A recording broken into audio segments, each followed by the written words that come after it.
മഴ, പെരുമഴ. കാറ്റ് നാശം വിതച്ചപ്പോൾ നിരവധി വീടുകൾക്ക് കേടുപാടുകൾ സംഭവിച്ചു.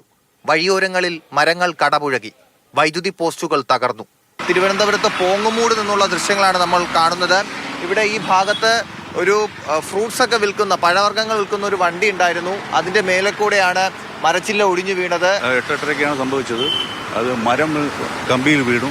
കമ്പി താഴെ വന്ന് ഇതുവഴി പോയ ഒരു ടൂറിസ്റ്റ് ബസ്സിൽ മുകളില് കുരുങ്ങി ആ ബസ് അവിടം വരെ പോയി.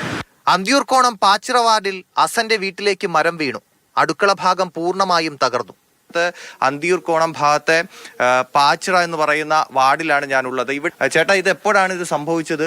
എന്തൊക്കെയാണ്? ഒരു രാത്രി ഒരു 6:30 മണിയാവുന്ന സമയത്താണ് ഇത് കാറ്റ് ഏറ്റവും കൂടുതൽ ഉണ്ടായത്. അപ്പൊ നല്ല മഴ ഉണ്ടായിരുന്നു. അങ്ങനെ നോക്കുമ്പോൾ മൊത്തം പൊളിഞ്ഞും താഴെ വീഴായിരുന്നു. പ്രദേശമാകെ വൈദ്യുതിയില്ലാതെ ബുദ്ധിമുട്ടി. പൊടപൊടന്ന് സൗണ്ട് കേട്ട് നമ്മൾ അന്തമുട്ട് കറണ്ട് 8 മണിക്ക് പോയി. ഇന്നലെ 8 മണിക്ക് കറണ്ട് ഇതുവരെ വന്നില്ല. വെള്ളങ്ങളും ഇല്ല, ചാർജ് ചെയ്യാനും പറ്റണില്ല, ഒന്നിനും പറ്റാത്ത രീതിയിൽ ഞങ്ങൾ ആകെ വിഷമിച്ചിരിക്കുകയാണ്. പാച്ചിറയിൽ സുരേഷിന്റെ വീടിന്റെ മുകളിലും മരം വീണു. കാര്യവട്ടം ഗ്രീൻഫീൽഡ് സ്റ്റേഡിയത്തിന്റെ മേൽക്കൂരയുടെ ഒരു ഭാഗം കാറ്റത്ത് തകർന്നു. വനിതാ ക്രിക്കറ്റ് ലോകകപ്പിനുള്ള വേദിയാണ് കാര്യവട്ടം സ്പോർട്സ് ഹബ്ബ്.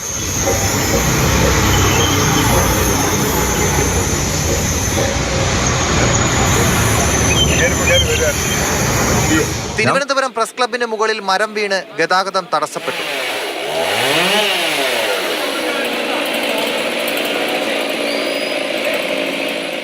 ഇപ്പോൾ ഇവിടെ ഗതാഗതമൊക്കെ പുനഃസ്ഥാപിച്ചിട്ടുണ്ട്. ഒരു വലിയ മരമായിരുന്നു പ്രസ് ക്ലബിന് മുകളിലേക്ക് വീണത്. പ്രസ് ക്ലബിന്റെ കെട്ടിടത്തിന് കാര്യമായ പരിക്കൊന്നുമില്ല. എങ്കിലും അതിന് മുന്നിലുണ്ടായിരുന്ന പോസ്റ്റിനും വൈദ്യുതി കമ്പികൾക്കും മുകളിലേക്കാണ് ഈ മരം വീണത്. അതുകൊണ്ട് തന്നെ വൈദ്യുതി ഇതുവരെയും പുനഃസ്ഥാപിച്ചിട്ടില്ല.